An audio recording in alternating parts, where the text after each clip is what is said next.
Hi everyone, welcome back to Spark and Wonder.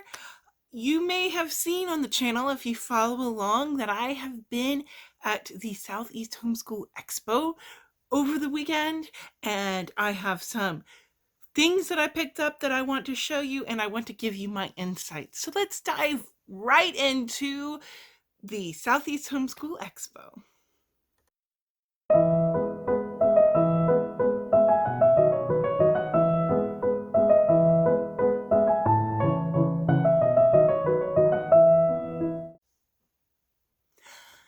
First off, I want to give you like a bit of a talk and kind of give you my experiences and what we did, how we liked it, and some of the things for you fellow sensory processing disorder parents that we found this particular time that really has made the difference in being able to enjoy the expo with my daughter the whole time and allow us to kind of not have her be completely off the rails deregulated after the fact. Um, so first off, there were a lot of great speakers this year. I'm actually having trouble narrowing down. I'm going to end up getting like a couple of the recordings from the workshops, and I'm having trouble picking just four because that's all I'm getting this year is just four workshops. Um, my favorites was Susan Wise Bauer from the Well-Trained Mind and Story of the World. I heard two of her workshops, one on how to do literary analysis and how to do it and integrate literary analysis into your curriculum at different ages.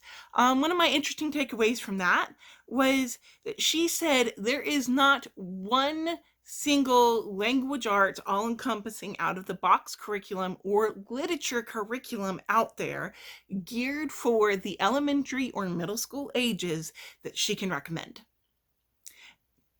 And that to me was kind of telling and kind of reassuring to me that maybe I'm kind of on the right track here, because I was hunting around a lot I've been hunting around a lot lately trying to put my hands on a good curriculum, and I just can't seem to find it. And thought it was something like I wasn't doing something right because I couldn't find it, because surely it exists out there.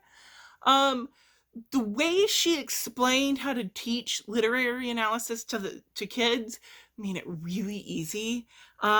Supposedly there is the PowerPoint presentation slides from this workshop are somewhere for free on her website, A Well-Trained Mind. I don't have a link for you yet because this was just like 2 days ago, and I have not even had a chance to go and find those links. I will add it down below if I find those links. The other Susan Wise Bauer workshop that I went to was one on teaching the difficult learners. And one of my big takeaways that I thought was most interesting from that is how she has gone on to explain that even in her household with her own kids, that her book, the A Well-Trained Mind curriculum book that she wrote, is an idealist view, and that no homeschool, not even her own, looks like that 100% of the time. It's what she wants it to look like, but it's an idealist view. And so I kind of thought that was really interesting and takeaway, because that was one of my biggest things that I have never been able to find myself connecting with that book, was that it's like, well, none of this is practical. And apparently it's not meant to be super practical. It's just meant to be kind of like a stepping off point and kind of a guide in directions. And she gave the reminder of, you're teaching humans, you're not teaching robots. Of course, they're going to have inconsistencies because you're teaching humans. And that was kind of an interesting takeaway. And she had some good tips and tricks throughout that one. And that was another great one. My other one, who actually I think even beats out Susan Wise Bauer as my absolute favorite of the conference, was Rhonda Davis. She does have a PhD, and she is a certified speech therapist. Um, she runs the blog, I believe, Mental Mutterings. And I believe that is a website. She gave this is a book that you could purchase that has teaching skills and tips and tricks in it. And I'll show you more when I show you the curriculum hall. I went to 2 of her talks. They She is amazing. Her depth of knowledge, her ability to break it down for the everyday homeschool mama, because she is an everyday homeschool mama.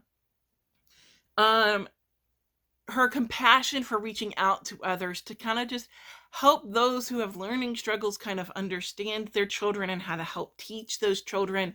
The 2 big ones the 2 of her workshops I went to is one on how to adapt curriculum and one how to teach the outside edged kids. So the gifted, the twice exceptional, the learning challenged, all of those, like everybody except the average and like the middle kids on the bell curve, like the outside edges of the bell curve kind of kids. Um, Both of those were great. She was funny, she was engaging, she was interesting. She gave a lot of helpful tips. She gave some nice tricks. I went to her booth and we ran across her booth multiple times and we got to talking. By the end, she's like, "Oh, you're my new friend." And she would, every time we ran into her or her girls, she would greet my daughter by name. And when I went to her booth to kind of get some like more personalized tips for what we're dealing with in our learning situation in household, before we even began the discussion, she looked my daughter right in the eye and explained and asked and said, "Look, your mommy and I are going to be talking about you, and I really want to be sure that you're okay with that and that we're all here to help you. Are you okay with us talking about you?" And she treated her like an adult or a human. And it was just a very impactful moment to kind of treat her on the, "Okay, we're going to do this. Are you okay with that?" Okay. And I really kind of appreciated that. And that really opened up my daughter to this lady. And I really, really like her. If I ever come across her speaking again, I will drop what I'm doing to go and see her. If you happen to be at a homeschool convention where she is speaking, run. Don't walk, run to her workshops to go and listen, especially if you have some of those peripheral kids that don't fit the middle of the road. It was just fascinating to talk with her, and really like gave me some great tips going forward.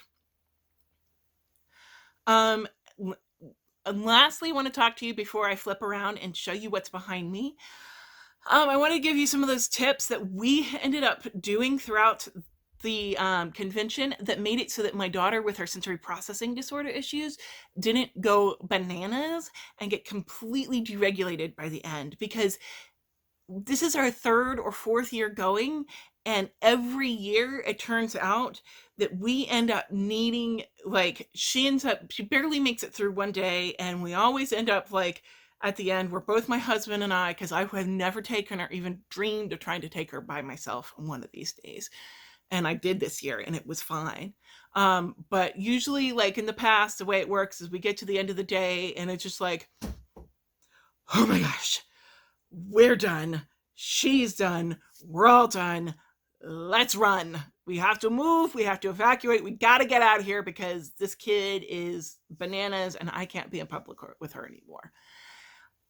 And having gone through this past year with our occupational therapist, starting to understand that she has sensory processing disorder and some of the things that means, and how some of the tips and tricks that we have learned have really helped. The first few things is, one, we now have earmuffs for her, and we brought those earmuffs with us. She didn't wear them the whole time, and at some point in this video I may slip in some clips here or there of the showroom floor, and you may see some with her, you may see some without them.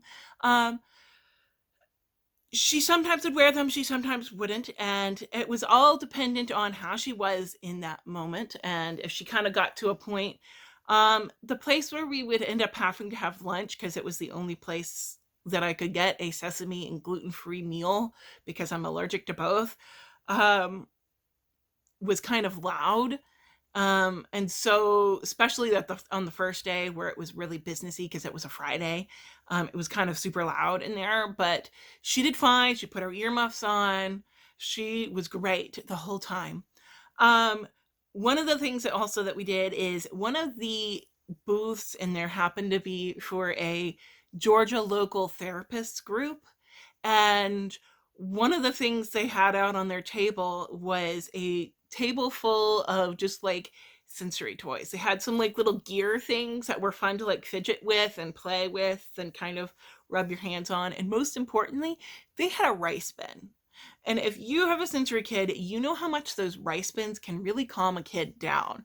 So I got to know the lady at that booth really well throughout the conference and they were really welcoming and come whenever you want. Let her play in this rice bin whenever she needs. Just come forth. You won't be on our way by letting her play in this rice bin. So there were like, I think we went to it at least 8 different times. Just would go over, let her run her hands through the rice bin and play with that for 5 to 10 minutes. And just that 5 to 10 minutes of engaging with that rice would help her to take the edge off of all of that noise and all of the stimulus from being at a convention that even somebody without sensory processing disorder can get. And it really helped to kind of take the edge off. Another thing that we would do is I brought our collapsible wagon with us because I really didn't feel like having to manage my daughter with a backpack that was heavy, filled with her laptop and all the other things, plus my heavy convention purse that I had on me, and all of like the papers and stuff that you always end up getting given at these conventions. So I loaded down our wagon and we had it with us. It was a little on the heavy side just because of what we had in there, but it wasn't too heavy. And one of the ways to get some of that input in for a sensory processing kid is to have them pull something heavy. And by Saturday, it kind of dawned on me that when we were in areas where it was open, because again, this is a kid that has some motor control issues. So allowing her to pull this wagon in tightly controlled, hard to navigate spots wasn't a really great idea. And we quickly learned this. But in those wide open areas, I would just have her pull it. We would purposely go around in a circle. After lunch, we found an area that had some like rough, bumpy bricks. And so the wagon had kind of that kind of feeling to it. And that was a sensory input that really kind of like was helpful to my daughter. And so we made an extra lap around that bricked path just so she could pull the wagon and get that sensory input in there. In between workshops, or before and after a workshop, I would have her do some jumping jacks and scissor jumps just to kind of burn some of that energy and kind of engage some of those other areas for her so that she could focus back in. And lastly, well, some of you might roll your eyes or go, "Oh, you're bribing with candy." But I'm one of those mamas that you use what you gotta use. And you got to reach them in their currency. And right now, currency in our households are jelly beans, M&Ms, and Sour Patch Kids. And the Sour Patch Kids and the jelly beans sometimes have that bonus perk of being a sensory input for that sensory processing disorder. So you're getting a helpful, calming thing along with the letting her think she's getting a sweet treat aspect of it. And so I brought with me a bag of jelly beans and a bag of Sour Patch Kids. And when she would do well in one of the workshops and stay quiet and allow me to focus, I would pull out some of the jelly beans, or I would let her choose jelly beans or Sour Patch Kids, and she would get to choose and pick some and have like just one or two. And they were small, and they're just like a small little handful to give her just a little treat so that she could feel rewarded for what she was, for the good behavior. And it was small enough that I could do this throughout the entire day without getting like a backlash from a lot of sugar. So those were some of the tricks that I really liked. Let's dive in. Oh, um, if I haven't already posted it, I will be posting soon. Um, I stumbled across a brand new, it debuted at this conference, piece of curriculum that I am going to look into further. I liked them so much, I allowed them to shoot about a 2 or 3 minute video explaining what they are, called a bogey box. If I don't post it today, I'm going to be posting it soon, so keep an eye on that. It is a really cool curriculum, and I didn't buy it. I'm going to be looking into it. It's a subscription box product, but it's not like any of the subscription boxes products that I have seen out there, and I think I've looked at all of them. So I'll be showing you, and that I think was my absolute favorite booth. So I'll be showing you that soon. Let's take a break from me looking at my face and show you what I got from my haul at the convention.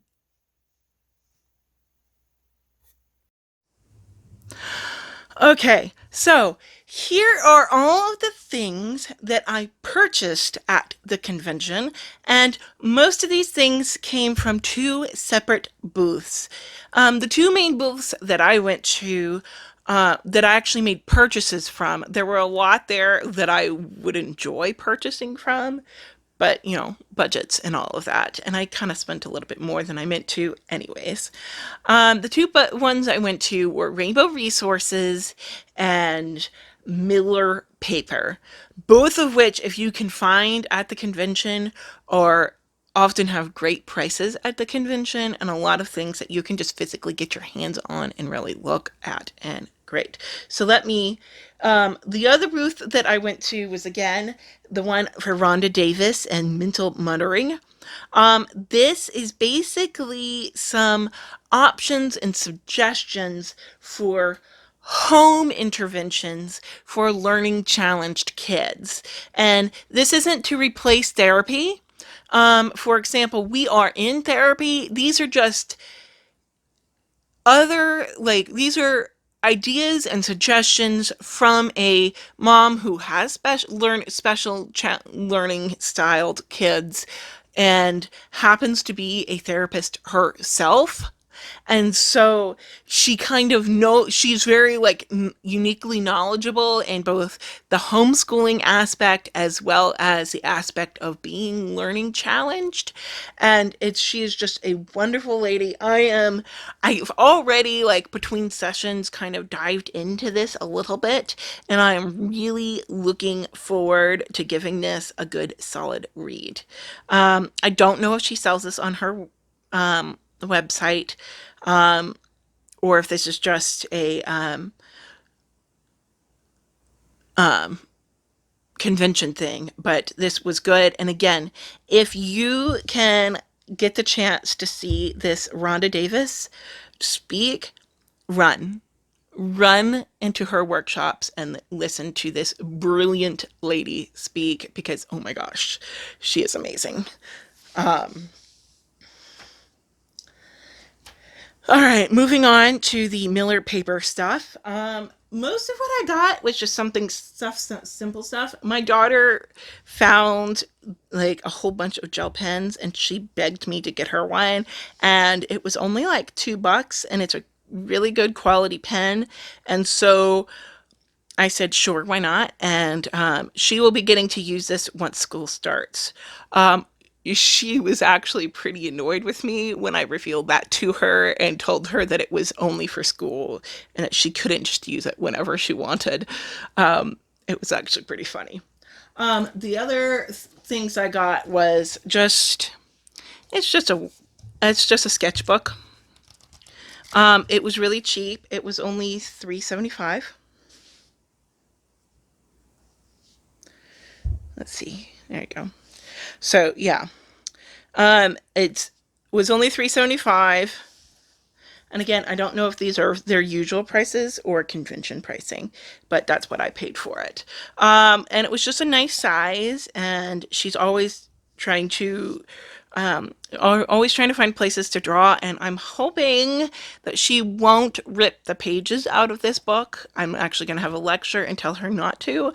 So maybe I won't have pieces of paper scattered all over my house. If you have a trick for keeping papers from getting scattered all over your house, please leave a comment down below and share your genius with the world, because this mama needs to know a trick for that. This was just a pad of lined paper that is a good size for her, and I often have trouble finding it. It was only $1.99, and so it says third grade penmanship, but having worked with our occupational therapist, we have determined that this is the size that she's kind of will write best in. We've just kind of shrunk and expanded text until we got a size, until it was a size where she was actually consistently writing well and cleanly, and it slows her down enough to make her think. Lastly, again, it's just another sketchbook. It was $3, so nothing exciting there. But lastly, and these are really cool, but I'm kind of annoyed, and I get why it's a classroom set, so there's only 32 of them, and I kind of get why what is going on. Just want you to focus. I get why it's a classroom set, but there is 50 states. So it's a poster. I will show you this part first. It's got a little spot, the example. So you color in the state, you write what the capital is, and what the nickname of the state is. And then, so they have the date of statehood, the order of the statehood, so like where it is in the line. It's got the state capital and the abbreviation and the nickname. It's got a place for you to draw a picture of the state flag. It's got a map of the United States for you to color in the state. It's got a picture of you to draw the state bird and the state tree and the state flower, or at least write it. It's got a place for them to write just a couple of interesting facts and a spot for cool landmarks. I thought it was an interesting way of doing it. Along those, we have papers everywhere, and she won't let us throw away any of them. Line, I'm hoping I don't regret buying these things, but I thought they were really cool. I thought they were a really great way to kind of engage her in learning about the state and kind of sneak in some extra learning. Jumping over to what we purchased at Rainbow Resources. To start off with, my daughter is a big, huge fan of Cat in the Hat book. The Cat in the Hat knows a lot about that. And they had one for 1 vote, 2 votes, I vote, you vote. So this kind of goes into elections. And seeing as we are coming upon an election year, and before 3rd grade starts, there will be the primaries. Because primaries always tend to happen in the spring. I wanted to go ahead and start laying that groundwork a bit further into explaining the voting process, because it's a good year to start doing that. We have, the things you can do that are good for you. I think it's a health book, all about staying healthy. And so it's like a good book to kind of like integrate some of those health stuff that we all need. And then lastly, there's a map on my lap, all about maps. So it kind of is another great one to sneak in some extra geography. These were all $7.95. They retail for $9.99, so $10. And they are really cute. They are just as knowledgeable as any of the Cat in the Hat knows a lot about that books. And my daughter is going to be really excited when she sees them because I distracted her with sending her off to the giant Lego pile with my husband. There's a mass booth, which is just thousands upon thousands of Legos for kids to build in. And when I go to do my buying, I send her there with my husband and I do the buying by myself. I may have picked up one or two extra things that are going to be Christmas presents, but because she likes to watch the channel and watch things like this, I'm not sharing it with you because I don't want to share it with her. Nextly, this kind of goes along with some of those puzzles that we've got, but I like the fact that it's magnetic and kind of more concise, and that we can do this a little bit differently and like have it compact, and just another texture for that kind of puzzle of doing it. Each state kind of has something that highlights the things that they are known for. And it's just a magnet puzzle set. It's actually pretty hefty. And this one was also $7.95. Next, one of the things our occupational therapist has us do a lot with her are hidden pictures. And I found this one, which throws in the element of stickers, so that having to peel a sticker off a page and stick it where it needs to go is just another extra fine motor challenge for her to have to do, and that's fun and engaging. And so I am going to be giving her this Melissa and Doug Seek and Find sticker pad for her to do the different puzzles. And I will show you what it looks like on the back if it'll focus. And so here are the puzzles that they have in there. There's quite a lot in here. So she can color it and all of that. And again, this was $3.95. So a good price for just a little extra on the occupational therapy. Next, I've hinted at this a few times already in the process. I know at the time of filming this, we haven't even started for second grade yet, and I'm already starting the planning process for third grade. I am kind of leaning towards creating my own unit for a literature/history kind of unit on the American Girl series. And I was really curious because I stumbled onto these on Amazon. They are only $4.50, which is a little cheaper than they are on Amazon. And I wanted to see what they are like and explore it. And so I just got one of them. There's a whole bunch of others. They have one for the Titanic. They've got one for the Underground Railroad with Addie. They've got some others that I can't remember. But yeah, so this is about using Felicity and the Boston Tea Party. And so I thought that was a really engaging thing to do.